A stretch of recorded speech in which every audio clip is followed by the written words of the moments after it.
यदि या वाग्गंगा विविध नय कल्लोल विमला बृहत् ज्ञानां भोभिर जगति जनतां या स्नपयति इदानीमप्येषा बुधजनमरालय परिचिता महावीर स्वामी नयन पथगामी भवतु मे।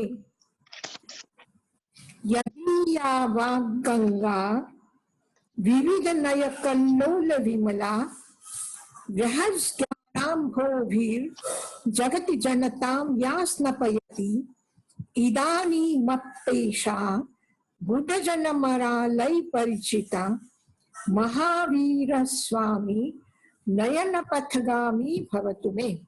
एना एक एक शब्दनो अर्थ આપણે જાણી લઈએ અને પછી એમાં આપણે ડિટેલમાં જશું. यदि या जे यद जे भगवान महावीर थी प्राप्त થયેલું છે એ વાગ્ગંગા, વાગ એટલે વાણી, વાગ્ગંગા વાણી ભગવાન મહાવીરની વાણીની ગંગા વિવિધ નય કલ્લોલ વિમલા. વિવિધ નય એટલે નય વચન અને પ્રમાણ વચન. તો પ્રમાણ વચન અને નય તો ભગવાન આ બોલીએ કે આપણે બોલીએ એ નય વાક્ય છે, પ્રમાણ વાક્ય નથી. આપણું કથન જે છે, આપણા વચન છે એ નય વચન છે, પ્રમાણ વચન નથી. કારણ કે પ્રમાણ શું છે, અનંત ધર્મ છે, વસ્તુ સાથે બહુ મુશ્કેલ છે, એટલે આપણે ક્રમથી બોલીએ છીએ. જેમ કે ઘડો માટીનો છે, ઘડામાં ગરમ પાણી ઠારીને રાખેલું છે, એ થોડી વારમાં ઠંડુ થશે. હવે તમને કહેવાનું છે કે આ ઘડો છે, ઘડામાં ગરમ પાણી છે અને થોડી વારમાં ઠંડુ તમને મળશે પીવા માટે.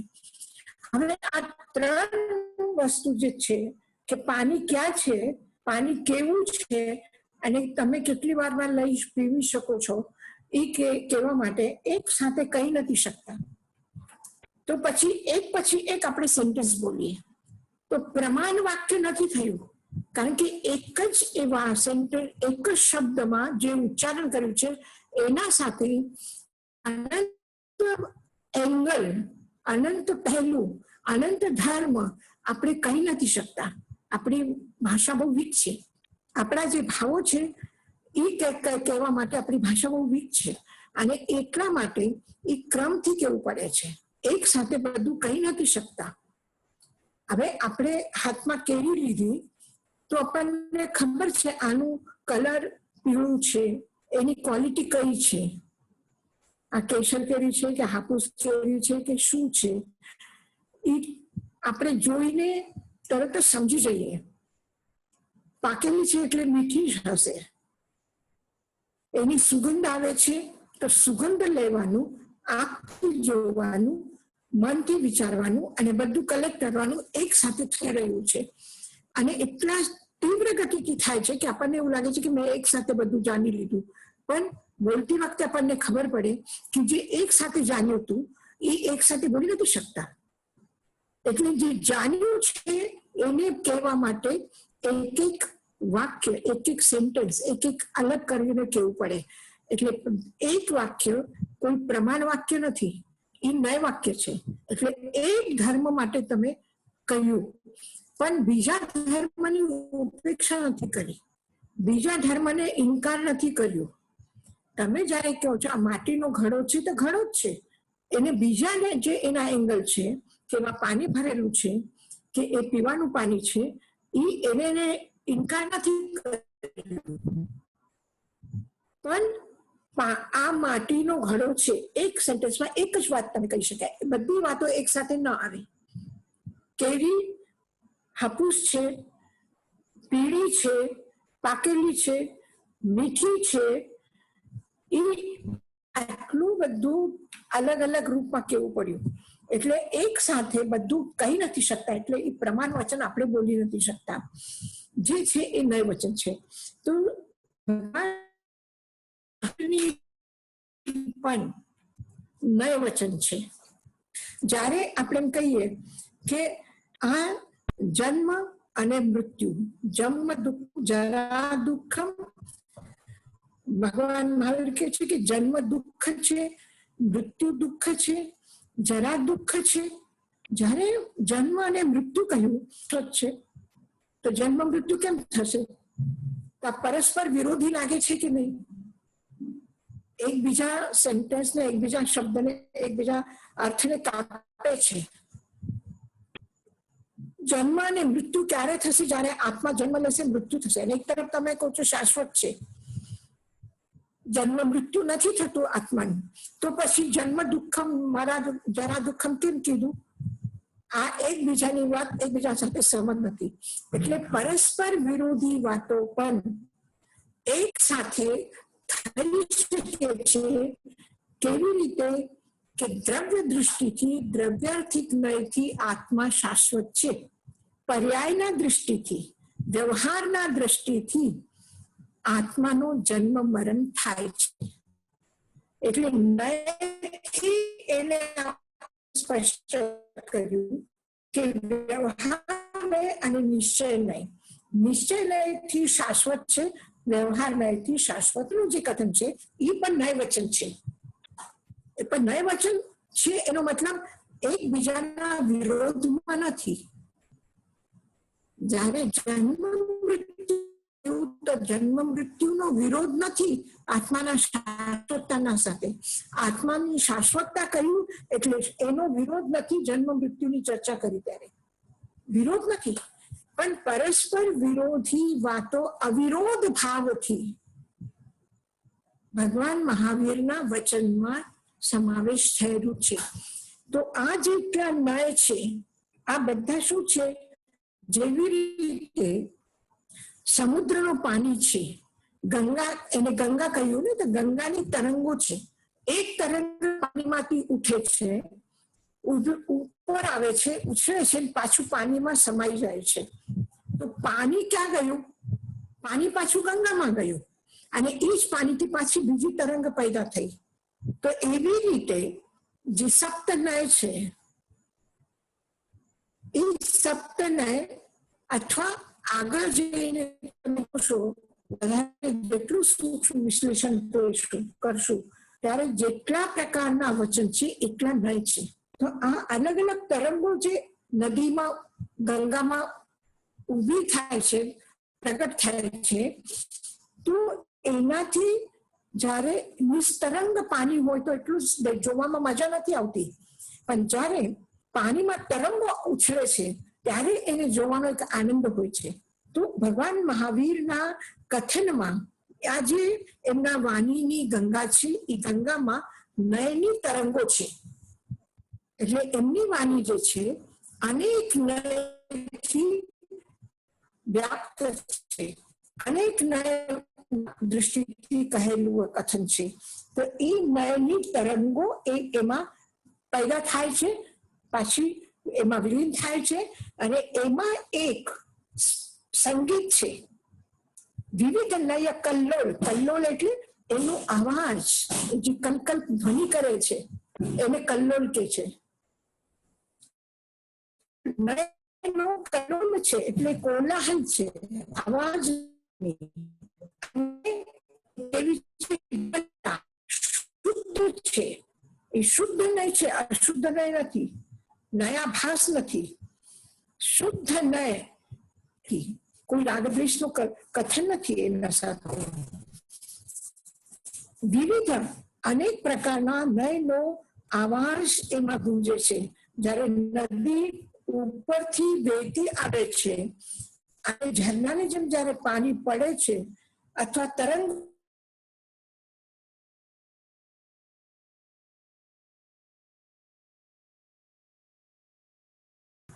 ભગવાન મહાવીરની વાણીની અનેક પ્રકારના નય રૂપી તરંગોથી નિનાદિત છે. એને અવાજ એની કલકલ થાય છે, અને વિમલા, એમાં રાગદ્વેષનો કોઈ મલ નથી, એટલે વિમલ છે, શુદ્ધ છે. આપણે કઈ પણ વાત કરીએ તો જે સત્ય છે એ સત્યને જેમ છે એમ નથી બોલતા. કોઈના પ્રત્યે આપણને રાગ હોય, આસક્તિ હોય, તો એના માટે આપણે સત્યને ઢાંકીને અથવા સત્ય આપણા અનુકૂળ થાય એ પ્રમાણે બોલીએ. કોઈના માટે દ્વેષ હોય તો એ દ્વેષ બુદ્ધિથી બોલીએ. રાગ અને દ્વેષનું મલિનતા એ પાણીમાં આવે છે, પણ ભગવાન મહાવીર વિતરાગ છે, તો એમના કથનમાં, એમના વાણીમાં કોઈ પણ રાગ દ્વેષ ન હોવાના કારણથી એ પાણી શુદ્ધ અને નિર્મળ છે. બૃહદ જ્ઞાન અંબો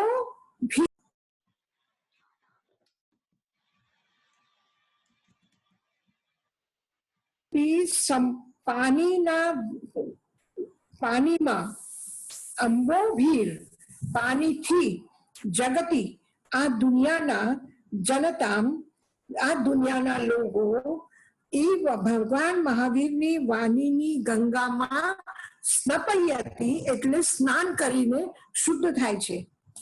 સ્નપયતી એટલે સ્નાન કરવું, જનતામ એટલે લોકો, જગતી એટલે આ જગત દુનિયામાં, બૃહદ જ્ઞાનામ ભોભીર એકદમ વિશાલ એવા અસીમ એવા જ્ઞાન રાશિમાં, વિશાળ એવા જ્ઞાનના જલમાં દુનિયાના લોકો સ્નાન કરીને સ્વચ્છ થાય છે.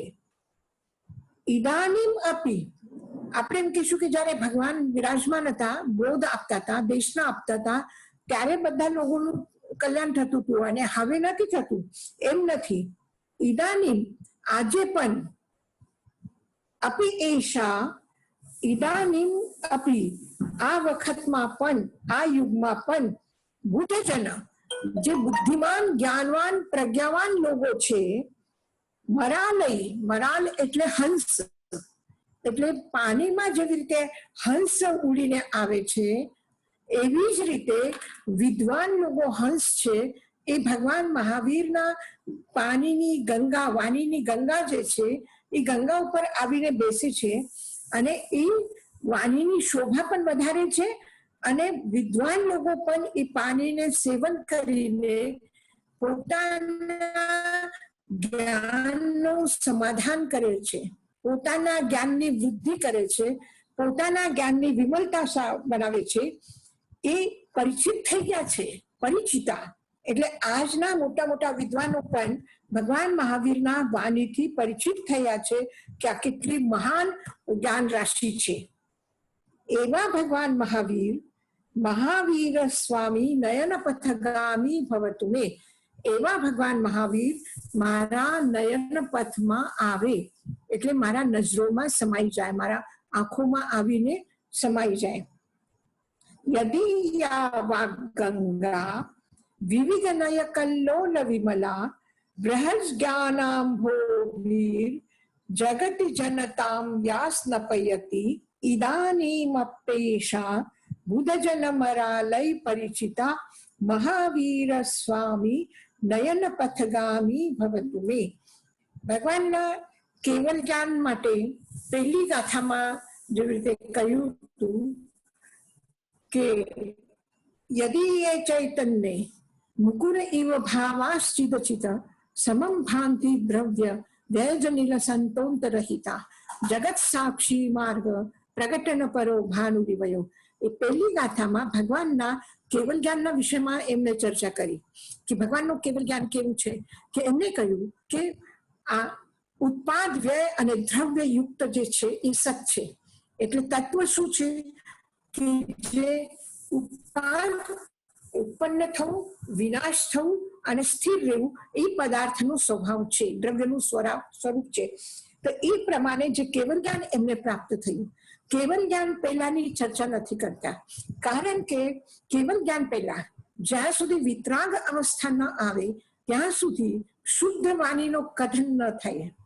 એ વાણીમાં એ જ્ઞાનનો જે ઉપયોગ ભગવાન મહાવીરનું જનતા માટે જે થયું છે અને વર્તમાન કાળ સુધી ચાલુ છે, એ કહેવા માંગે છે કે ભગવાનની જે અમૃત ગંગા છે, વાણીની ગંગા છે, એમાં આજે જ્ઞાન પ્રાપ્ત કરીને કેટલાય જીવોનું કલ્યાણ થયું છે.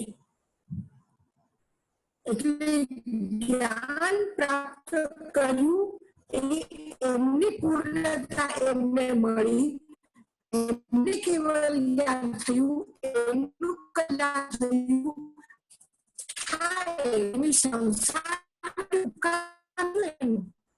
એક સાધારણ કેવલી છે અને એક છે. સાધારણ કેવલીનો જ્ઞાન તમારા માટે ઉપયોગી નથી, મારા માટે ઉપયોગી નથી, આ દુનિયાની લોકોનો ઉપયોગી નથી, કારણ કે એમનું જ્ઞાન એમના પાસે છે. પણ ભગવાન મહાવીર જ્ઞાન આપ્યું છે અને ભગવાન મહાવીર જ્ઞાન આપ્યું તો એમની જે વાણીની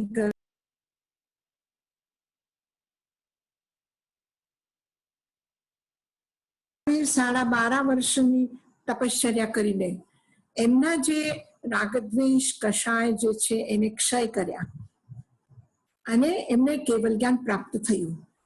અને કોઈ પણ પ્રસંગ હોય, કોઈ પણ વ્યક્તિને આપણે વાતચીત કરીએ, એમના વાતચીતથી, એમના બોલવાથી આપણને પ્રસન્નતા થાય. પણ એ વ્યક્તિ વયા ગયા અને પ્રસંગ પૂરું થઈ ગયું, એમની સાથે આપણે બોલવાનું હવે પૂરું જ કરી લીધું, તો પાછી પ્રસન્નતા ક્યાં જાય છે? પ્રસન્નતા ખોવાઈ જાય છે. તો પણ ભગવાન એવું નથી.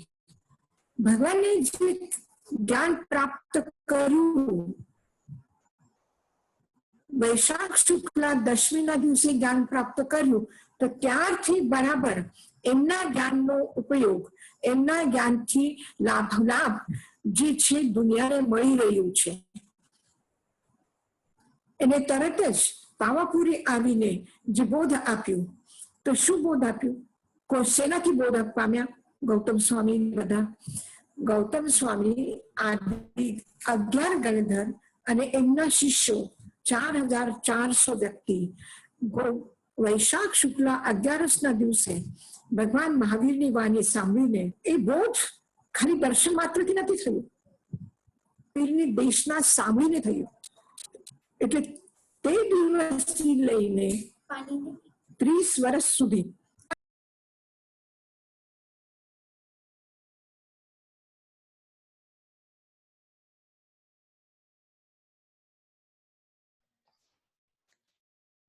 યશાજી મહારાજ.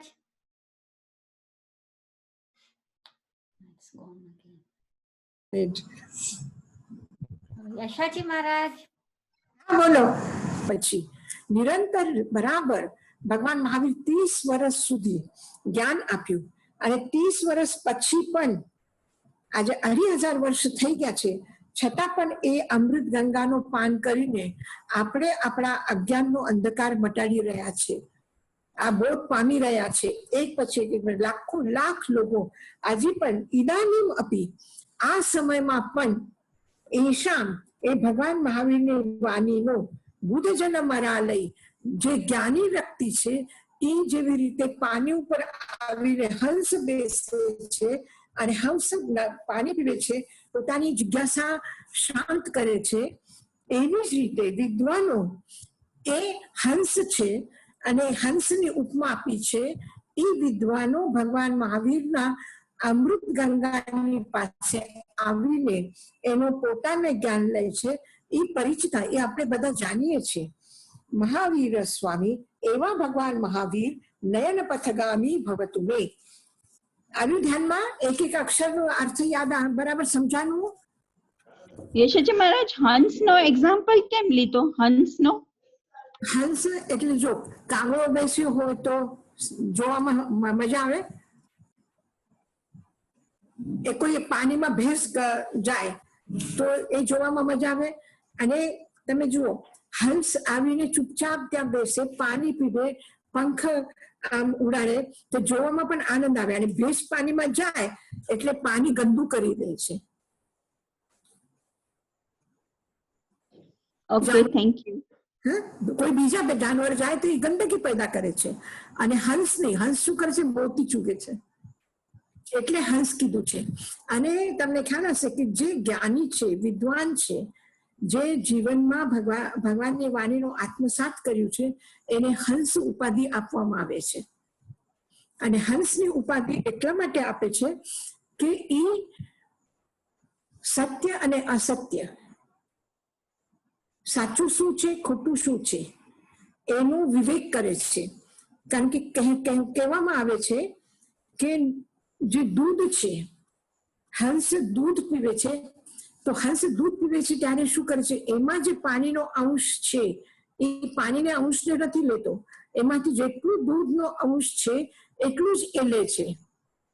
એટલે નિરક્ષીર વિવેકે તું હંસો હંસો બકો બકો. એક બગુલો હોય છે, એ પણ સફેદ છે, એ પણ નદીના કિનારે છે, અને હંસ પણ નદીના કિનારે છે. પણ હંસ અને બગુલામાં એટલું ફરક છે કે બગુલો સીધું દૂધ પી જાય છે. એ પાણી અને દૂધમાં વિવેક નથી કરતો, પાણીને અલગ અને દૂધને અલગ નથી કરતો. હંસ શું કરે છે, દૂધ અને પાણીને અલગ કરે છે અને દૂધ પીવે છે. તો આપણે કોઈ વાત કોઈની સાંભળીએ, કોઈના સાથે વાતો કરીએ, કોઈનો દૃષ્ટિ એંગલ વિચારવાનું શું છે જાણીએ, તો એ વખતે આપણું વિવેક જેટલું છે એટલું યા તો માની લઈએ, યા જેટલું છે એટલું બધું ખોટું છે એમ આપણે માનીએ, યા તો બધું સાચું છે માનીએ, બધું ખોટું છે એવું માનીએ. પણ કેટલું સાચું છે કેટલું ખોટું છે એ વિવેક આપણે નથી કરી શકતા. પણ એક પ્રાજ્ઞ વ્યક્તિ, એક બુદ્ધિમાન વ્યક્તિ, જ્યારે એક સ્વાર્થી વ્યક્તિ પોતાના સ્વાર્થ માટે સાચું બોલે તો એનો શું સ્વાર્થ છે. એક વ્યક્તિ સ્વાર્થ માટે થઈને અસત્ય પણ બોલે, કોઈને ફસાવવા માટે પણ અસત્ય બોલે, તો પછી એ સાચું શું છે, ખોટું શું છે એ વિવેક સાધારણ વ્યક્તિ ન કરી શકે. એ પ્રાજ્ઞ વ્યક્તિ કરી શકે છે, જ્ઞાની કરી શકે છે. અને એટલા માટે એને હંસની ઉપમા આપવામાં આવે છે જ્ઞાનીને. આવી ધ્યાનમાં. થેન્ક યુ યશોજી મહારાજ. યશાજી મહારાજ, હા બોલો. મથેણ વંદામી, આ સેકન્ડ લાઈન છે એ જરાક પાછી બોલો ને સ્લોલી. હા, બૃહદ જ્ઞાનામ ભોભીર અંબોભી. અંબો એટલે જલ, જલથી. વિશાળ, બૃહદ એટલે વિશાળ, ખૂબ લાંબુ ખૂબ પાણી છે એમાં. અને પાણી કેવું, ભગવાન મહાવીરની ગંગામાં પાણી કેવું શેનું છે, જ્ઞાનનું પાણી છે, જ્ઞાનનું જલ, વિશાળ જ્ઞાનના જલ. એટલે જલ પણ વિશાળ છે અને જ્ઞાન પણ વિશાળ છે. એટલે બૃહદ જ્ઞાનાંભોભીર જગતિ, જગતિ એટલે જગતના, જલતામ લોગો સ્નાપયતિ, સ્નાન કરીને વિમલા શુદ્ધ થાય છે. એટલે બધા શુદ્ધ થાય છે, પોતાની આત્માને નિર્મલ કરે છે, પોતાની આત્માની શુદ્ધિ કરે છે. આવી ધ્યાનમાં. હા, થેન્ક યુ યશાજી મહારાજ. હા, યશોજી મહારાજ જરાક નહીં આભાસ એક્સપ્લેન કરો. નહીં આભાસ. અચ્છા, નય કલ્લોલ. નય કલ્લોલ, પાણીમાં તરંગ ન હોય તો પાણી છે એમ ખબર પડે ત્યાં. અને પાણીથી તમે ગમે તેટલા દૂર હશો અને પાણીનો અવાજ થતું હશે, જ્યારે એની તરંગો એમાં ઉભરે છે તો પાણીનો અવાજ થાય છે. પાણીનો ધોધ ઉપરથી પડતો હોય તો પાણીનો અવાજ થાય છે. તો એ કલ્લોલ, એમાં તરંગો પેદા થાય, તરંગો એકબીજા સાથે અથડાય એટલે એમાંથી પાણીનો અવાજ આવે છે. તો એ પાણીનો જે સંગીત છે એને કલ્લોલ કહેવામાં આવે છે. તો વિવિધ નય, અનેક પ્રકારના નયની તરંગો ભગવાન મહાવીરના વાણીની ગંગામાં ઉત્પન્ન થાય છે અને વિલીન થાય છે. યશોજી મહારાજ નહીં આભાસ, નહીં આભાસ એક્સપ્લેન કરો પ્લીઝ. નહીં આભાસ. અહીંયા નય શબ્દ છે, નયાભાસ નથી. નય શું છે કે વ્યવહાર નયના દૃષ્ટિથી આપણે કહીએ કે આ વ્યક્તિ બહુ યોગ્ય છે, બહુ જ્ઞાની છે, પણ કઈ કામનું નથી. તો આ કયા કામનું નથી, આ શું થયું? એક તરફ કહું છું આ વ્યક્તિ જ્ઞાની છે, તો જ્ઞાની છે તો એનું જ્ઞાન તમને કામ આવે ને. અને પછી કે સાવ નકામું છે, કઈ કામનું નથી, તો આ નયા ભાસ છે. આપણે કથન કરીએ એનું વિપરીત કથન આપણે એના એ જ સેન્ટેન્સમાં એ જ વાત સાથે કરીએ તો એ નયાભાસ છે.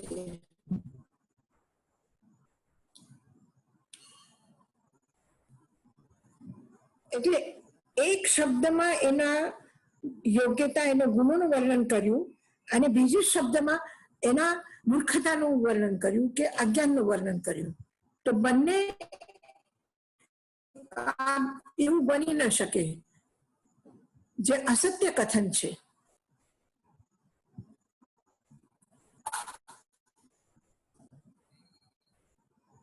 ચીની ખાટી છે, આ શું છે? આ સેન્ટેન્સ શું છે? સાચું છે? નયાભાસ. ચીની ખાટી છે, નયાભાસ. ચીની બરાબર. એનો પછી એનું જે તમે ગુણ દેખાડ્યું એનું ગુણ એ નયાભાસ છે, નય કથન છે. એનો એક જ કથન કર્યું પણ એ અંશનું કથન એ વસ્તુમાં નથી, એ ગુણ એમાં નથી. એ નયાભાસ એટલે અસત્ય કથન. થેન્ક યુ યશોજી મહારાજ. અનિર્વારોદ્રેક, આગળનો શ્લોક છે અનિર્વારોદ્રેક. અનિર્વારોદ્રેક સ્ત્રુભુવન્નજયી કામ સુઘટ કુમારાવસ્થાયા મપી નિજ બલાદેન વિજિત સ્ફુરન્નિત્યાનંદ પ્રશમ પદ રાજ્યાય સજિન મહાવીર સ્વામી નયન પથગામી ભવતુ. એને કહ્યું કે જે ત્રિભુવન જઈ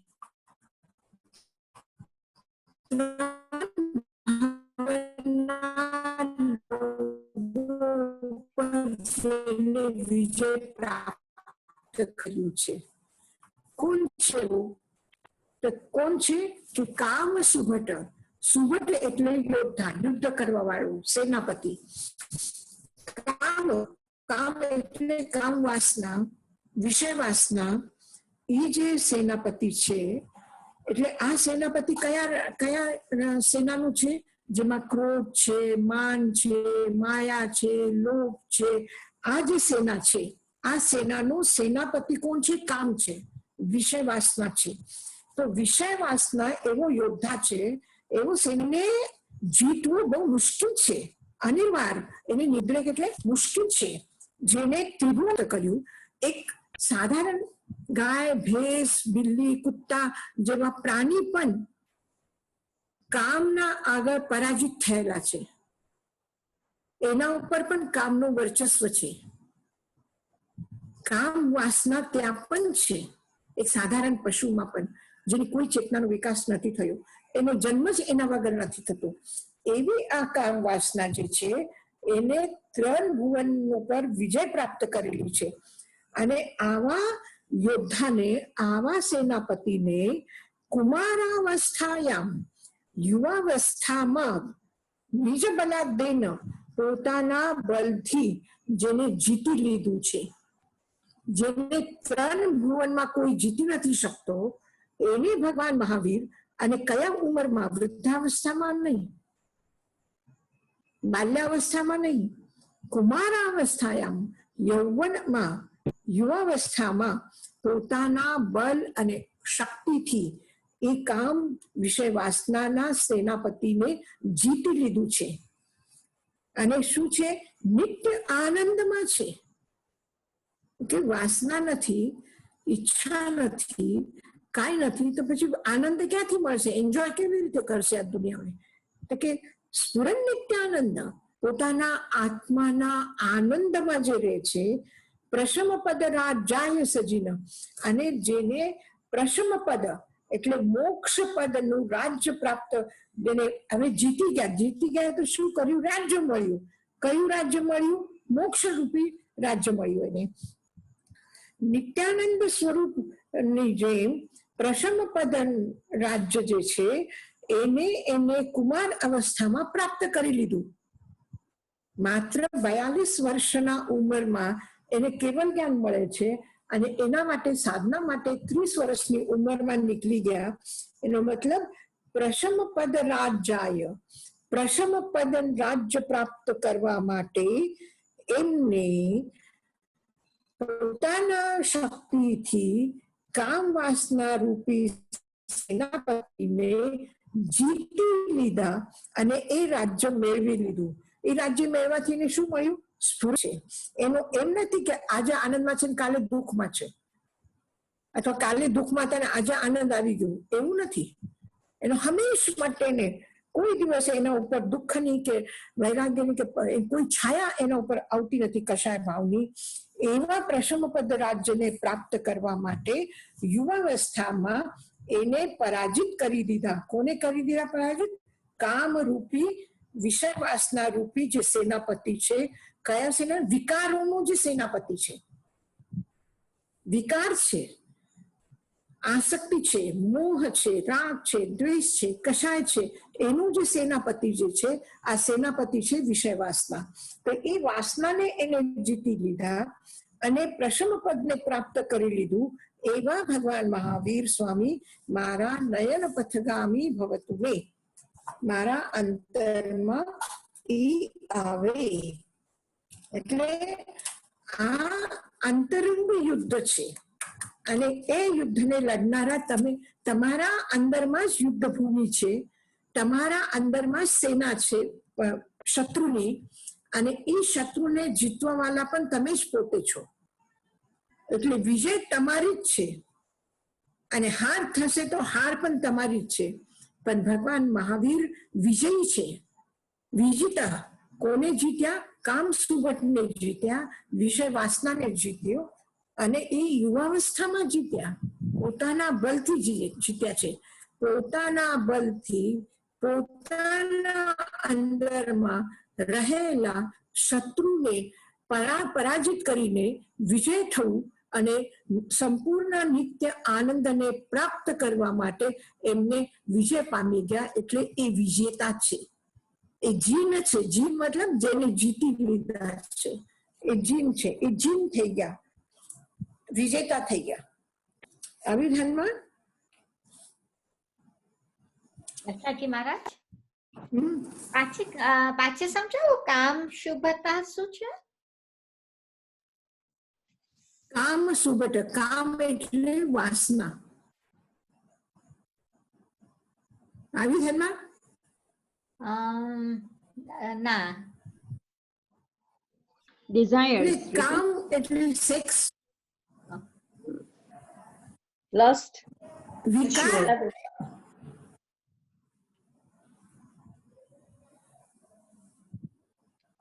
યશાજી હા હા ખબર પડી. હા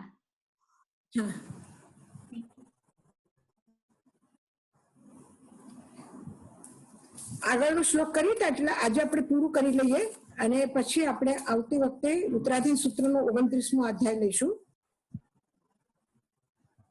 હા યશાજી મહારાજ.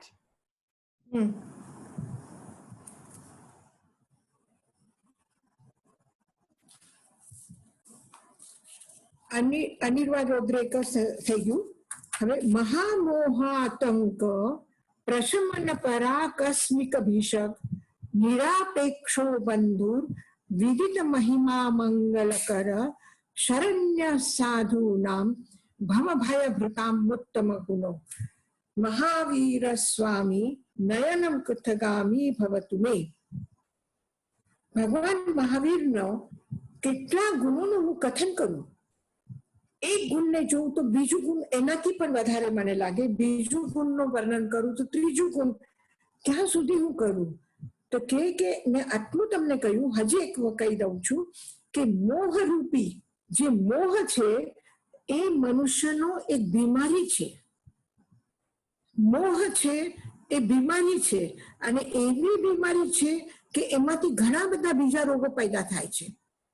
આ એવી બીમારી છે કે જેનાથી માથું પણ દુખે, શરીર પણ દુખે, વીકનેસ પણ આવે, કેટલા જાતની તકલીફો ઊભી થાય.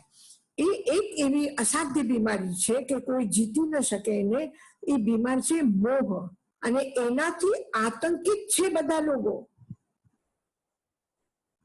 એ મોહ રૂપી ભયંકર રોગ એવું છે કે આખા સંસારને લાગી ગયું છે.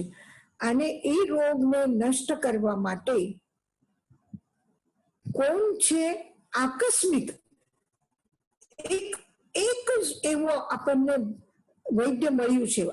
ભીષક એટલે વૈદ્ય, ભીષક એટલે ડોક્ટર, ચિકિત્સક.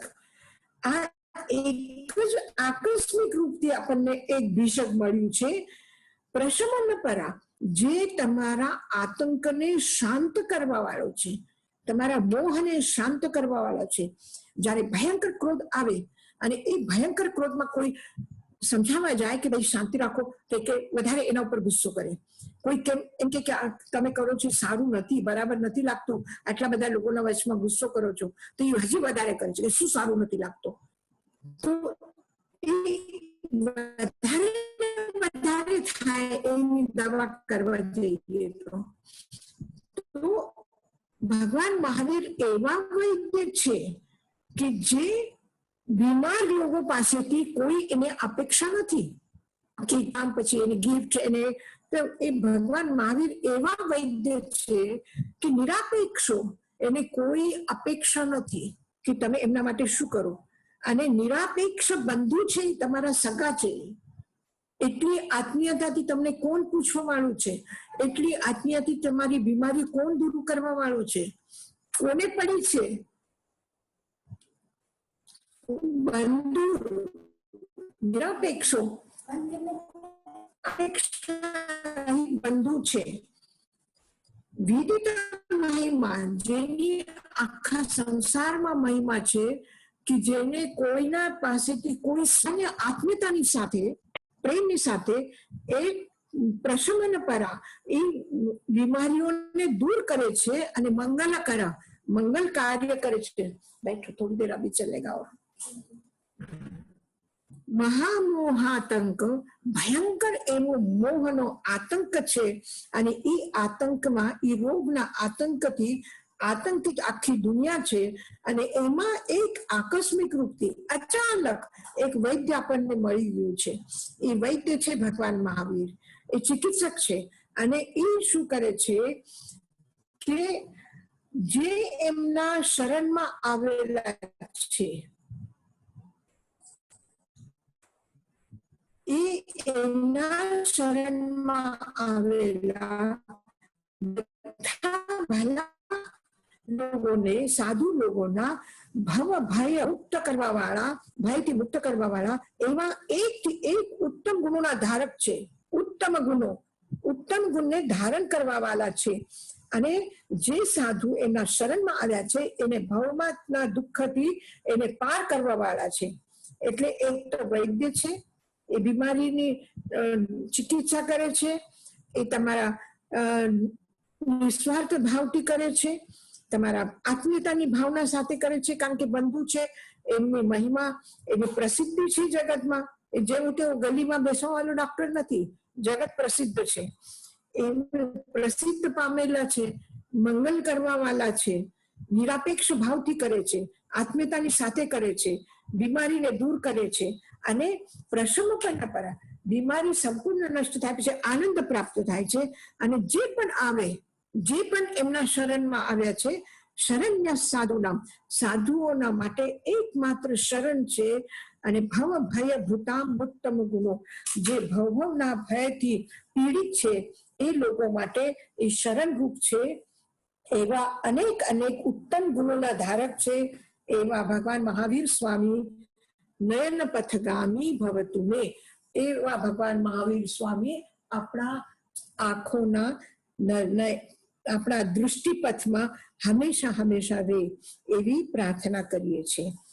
જે અંધા વ્યક્તિ છે, અંધા વ્યક્તિના હાથમાં તમે દીવો આપો અને કે જા તું રસ્તાથી, તને કઈ તકલીફ નહીં થાય. હવે રસ્તામાં ગઢ્ઢા આવ્યા છે કે રસ્તામાં પથરા પડ્યા છે કે ઠોકર લાગશે કે પડી જશે, શું થશે? એના હાથમાં દીપક આપ્યું, એનો કોઈ ફાયદો થયો? અંધા વ્યક્તિના માટે દીપકની કોઈ જરૂરત નથી, કોઈ ઉપયોગિતા નથી. અંધાને પૂછે તો દીપક કોને કહેવાય? એ કેવી રીતે જલે છે, કેવી રીતે પ્રકાશ આપે છે, પ્રકાશ એટલે શું, તો એને સમજાવવું ઘણું મુશ્કેલ છે. પણ જે પ્રભુના ચરણોમાં આવે છે એવા અંધકારમાં અથડાયેલા કે જેમના માટે દુનિયાના કોઈ દીપક, સૂરજનો ઉદય થયું છે તો પણ અંધાને દુનિયા દેખાતી નથી, એવી આપણી અંધા લોકોની સ્થિતિ થઈ ગઈ છે. અને રાગદ્વેષના જાળા મોતિયાના આવ્યા ગયા છે આંખોમાં. એ જાળાને કાઢવા વાળા કોણ ડોક્ટર છે? તમને એવા મદદ કરવા વાળા મળશે, એવા સહયોગ કરવા વાળા મળશે કે અંધા છો તો ચાલો તમારો હાથ પકડીને તમને લઈ જઈએ, તમને હાથ પકડીને ફેરવી લઈએ. એક કહાની છે. શું છે કે પરિવારમાં એક વ્યક્તિની આંખમાં મોતિયો આવી ગયો, તો બધા એને કીધું ઓપરેશન કરી લે, ઓપરેશન કરી લે. ત્યારે નવી નવી શરૂઆત થઈ હતી કે આંખના ઓપરેશન થતા હતા. તો એ કે ના, આંખ વગર કેમ ચાલે? કે ચાલશે, કે મને શું છે, તમે મારા આટલા 4 દીકરાઓ છે, 4 દીકરાઓની વહુઓ છે, એમના છોકરાઓ છે, આટલા બધા લોકો છો, મને તમે હાથ પકડીને લઈ જાઓ છો, હાથ પકડીને મને કપડાં આપી દો છો, જમવાની થાળી આપી દો છો, હું જમી લઉં છું, મારું જીવન આનંદથી પસાર થઈ રહ્યું છે, મને ઓપરેશન કરવાની શું જરૂરત? તમે આટલા બધા લોકો છો, એક એક વ્યક્તિની 2 આંખો છે, મારી 1-2 આંખો નથી તો શું થયું? તમારી આટલી બધી આંખો, એ મારી જ આંખો છે ને, મારે નથી ઓપરેશન કરવાનું. અને એક દિવસ શું થયું, એ ઘરમાં આગ લાગી ગઈ. ઘરમાં એવી ભયંકર આગ લાગી કે બધા પોતાની જાન બચાવીને બહાર ભાગી ગયા. પછી બહાર આવે પછી ખબર, અરે આપણા બાબા તો અંદર રહી ગયા, વડીલો તો અંદર રહી ગયા, હવે શું કરીએ? તો એને અંદર કોઈ જાય એને લઈ આવે, ત્યાં સુધીમાં તો એને પોતે એને કીધું. પછી એને અફસોસ થયો કે અરે મારી આંખ હોત તો હું તરત જ મને રસ્તો ખબર પડે કે હું બહાર નીકળી જાત. હવે હું ભાગું છું, જાઉં છું, કરું છું, પણ દેખાતું નથી, રસ્તો જ ખબર નથી પડતી બહાર ક્યાંથી નીકળવાનું. તો જ્યાં સુધી પોતાની આંખ નથી, પોતાના આંખમાં અજવાળો નથી, ત્યાં સુધી એ અંધા વ્યક્તિ માટે દીપક શું કામનો? તો ભગવાન મહાવીર એવા વૈદ્ય છે કે તમને ખાલી તમારો હાથ પકડીને તમને કે ચાલો હું મોક્ષમાં લઈ જાઉં, એવા મદદ કરવા વાળા નથી. એની મદદ કેવી છે? તમારી આંખ ખોલી દે, પછી તમને પૂછવું નહીં પડે કે હું કયા રસ્તાથી બહાર નીકળું. આંખની બીમારીને દૂર કરે, આંખના જાળાને કાઢી નાખે, આંખનું ઓપરેશન કરીએ કે અજ્ઞાન તિમિરાંધાનામ જ્ઞાનાંજન શલાકયા ચક્ષુરુન્મિલિતમ એન તસ્મૈ શ્રી ગુરુવે નમઃ. ગુરુ ભગવાન તમારો હાથ પકડીને, તમારો હાથ ઝાલીને તમને લઈ જાય. કોઈ દીકરા તમારો હાથ પકડીને તમને રસ્તો પાર કરાવે એ ગમશે, કે તમારા આંખનું ઓપરેશન થઈ જાય એ ગમશે? તો ભગવાન મહાવીર એવા વૈદ્ય છે, એવા ભીષક છે કે એ બીમારીને ખતમ કરે છે, એ અંધાપનાને ખતમ કરે છે. એટલે ચક્ષુદયાનમ, ભગવાન ચક્ષુ દેવા વાળા છે,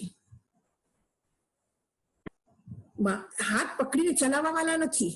એ તમારી દૃષ્ટિ આપવા વાળા છે. તમે તમારા આંખથી રસ્તો જુઓ અને ચાલો, તો તમે તમારા આંખથી રસ્તો જોઈ શકો એવા યોગ્ય બનાવે છે.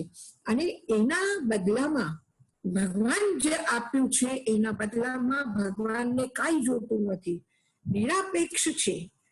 વિદિત મહિમા, એમની મહિમા આખા જગતમાં વ્યાપ્ત છે. એ બંધુ છે, એટલે તમારા સગા છે. તમે કહેશો ભગવાનને અમારા સાથે શું લાગે વળગે, શું કામ અમને અમારા આંખનું ઓપરેશન કરી દેશે, અમારા આંખના જાળા કાઢશે અને અમારે ચિકિત્સા કરીને વૈદ્ય બનવા આવશે? કઈ જરૂરત નથી, કોઈ સ્વાર્થ નથી. અત્યંત પ્રેમ છે તમારા માટે. તમારા ભાઈ છે, તમારા સગા છે, તમારા મિત્ર છે, તમારા સાથે એના સંબંધ છે, એટલા માટે એ પ્રેમથી કરે છે. મંગલકરમ, મંગલ કરવા વાળા છે. અને ભવના ભયથી દુઃખિત થયેલા વ્યક્તિના માટે એ શરણ્ય છે, શરણ છે.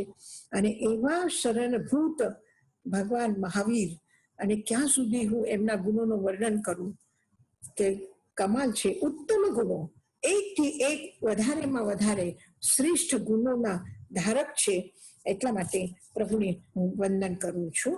તો લાસ્ટમાં એને કહ્યું કે એક ગુણનો હોય તો વર્ણન કરવું ને કેટલા ગુણોનું વર્ણન કરવું, એના ગુણ ગણતરીમાં આવી શકે એવા નથી, એટલે અનગિનત છે, અનગિનત છે.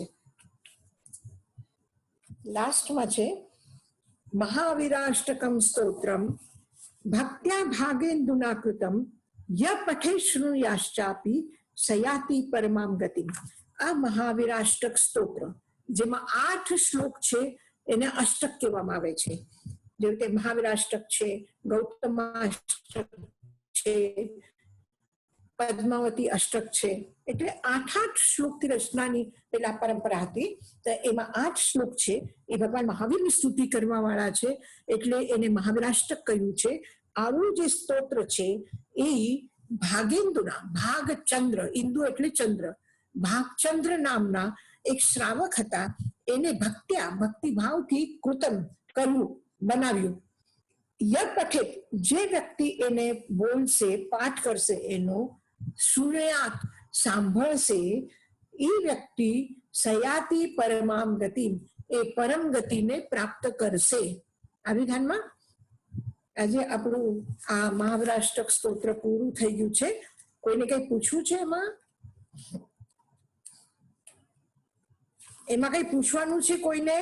યશાજીમાં જે 8મી ગાથા છે એનો પહેલો જે શબ્દ છે મહામોહાંતક પ્રશમ, પછી ન પરાક મિસ પ્રશમ ન પરાક એટલે શાંત કસ્મિક એટલે શું? મહામોહાતંક, મહામોહનો આતંક છે, ક્રાઇમ છે, ક્રાઇમનો આતંક છે. મહામોહાતંક, મહાન મોહ, ભયંકર મોહનો આ બધા લોકોના ઉપર આતંક છવાયેલું છે. એ આતંકને શાંત કરવા વાળા, પ્રશમન પરા, શાંત કરવા વાળા એવા પરમ આકસ્મિક, અચાનક આપણને મળી ગયા છે એવા ભીષક.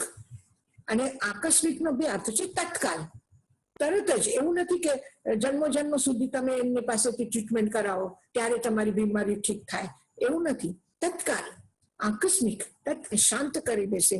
એવા એ વૈદ્ય છે. ભીષક એટલે વૈદ્ય. મહામોહાતક.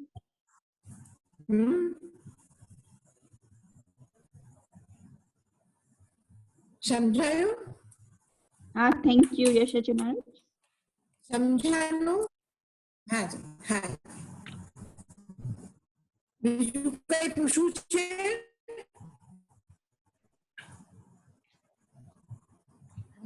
યશાજી મહારાજ, એવું લાગે છે નથી, બીજા પ્રશ્ન નથી.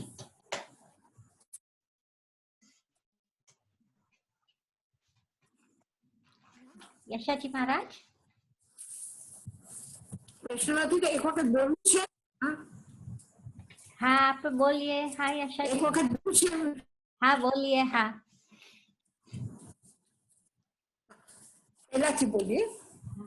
યદી ચૈતન્યે મુકુર ઇવ ભાવાશ્ચિદચિત સમમ ભાંતિ દ્રવ્ય વ્યયજનિલ સંતોંતરહિતા. તમારે એમાં અશુદ્ધ છે. હા, સમમ ભાંતિ દ્રવ્ય જોઈએ. ઉપરની જે 2 માત્રા છે ને એ નથી જોતી.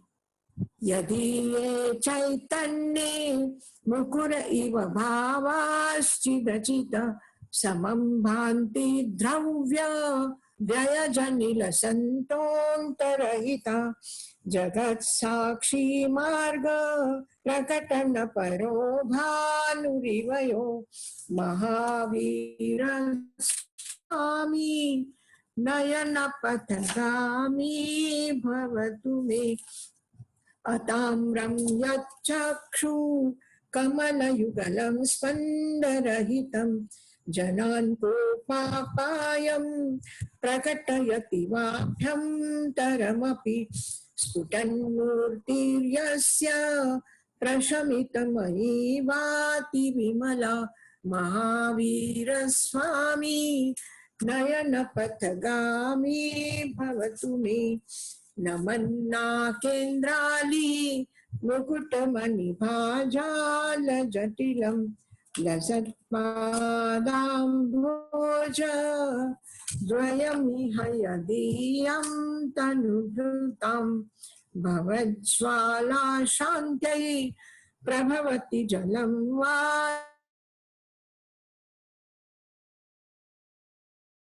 स्वामी नयनपथगामी भवतु मे महावीर स्वामी नयनपथगामी भवतु मे यदर्चा भावेन प्रमुदितमनादर्दुरैः क्षणादासीत् स्वर्गी गुणगणसमृद्ध सुखनिधि लभन्ते सद्भक्ता शिवसुखसमाजं किमु तदा महावीर स्वामी नयनपथगामी भवतु मे।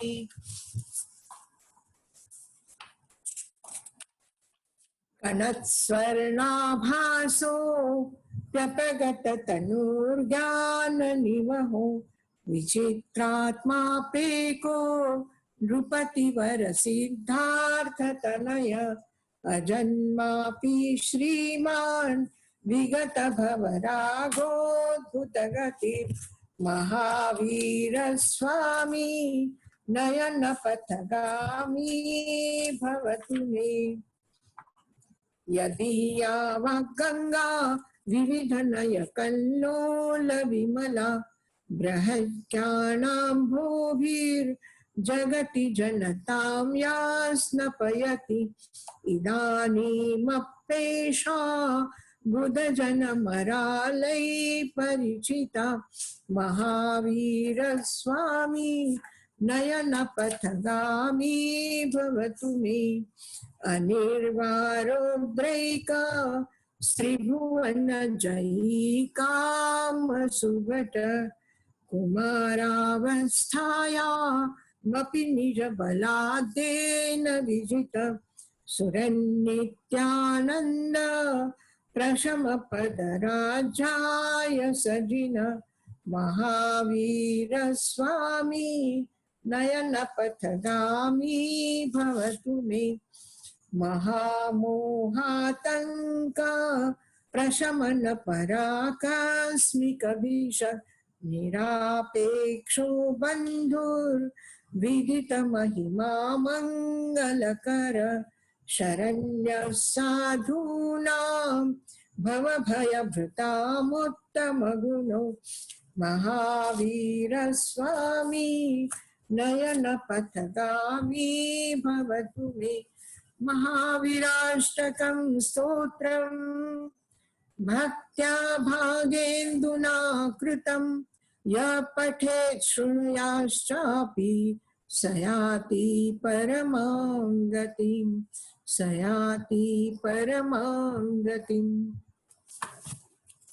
चलो આપણું એક મહાવીરાષ્ટક સ્તોત્ર પૂરું થયું। આજે આપણે આવતા વેસ્ટને ઉત્તરાધ્યાય સૂત્રનો 29મો અધ્યાય કરશું અને બહુ સરસ છે ઉત્તરાધ્યાય સૂત્રનો 29મો અધ્યાય।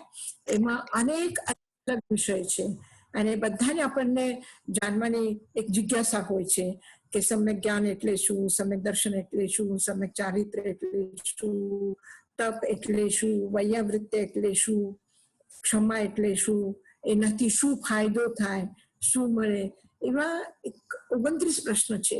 એમાં 69 પ્રશ્ન છે અને એના જવાબ છે અને પ્રશ્ન ગૌતમ સ્વામીના છે અને ઉત્તર ભગવાન મહાવીરના છે અને બહુ આપણા માટે ઉપયોગી છે, જાણવા છે। તો એક અધ્યાયમાં પણ ઘણું બધું જ્ઞાન આપણને મળી જશે એકદમ। બસ તમારી જિજ્ઞાસા, તમારી જાણવાની ઈચ્છા, એટલે આપણે આટલું સ્વાધ્યાયમાં આટલું સરસ આપણું સ્વાધ્યાય થઈ રહ્યું છે। ખૂબ ખૂબ આનંદ આવે છે। नमो सिद्धानंद नमो आयर्यानं नमो वज्रायानं नमो साहुनं एसो पंच नमोकारो सर्वपावपणासनो मंगलानं च सर्वेसिं परमं हवै मंगलम् गुरुदेव की आज्ञा चत्तारि मंगलम मर्यन्ता मंगलम सिद्धा मंगलम साहु मंगलम केवली पणत्तो धमो मंगलम चत्तारि लोगुत्तमा रंता लोगुत्तमा सिद्धा लोगुत्तमा साहु लोगुत्तमा केवली पणत्तो धमो लोगुत्तमो चत्तारि शरणं पवज्जामि अरहन्ते शरणं पवज्जामि सिद्धे शरणं पवज्जामि शरणं पवज्जामि अन्नतं धम्मं शरणं पवज्जामि अरहंतों का शरणा सिद्धों का शरणा साधुओं का शरणा केवली प्ररूपी दया धर्म का शरणा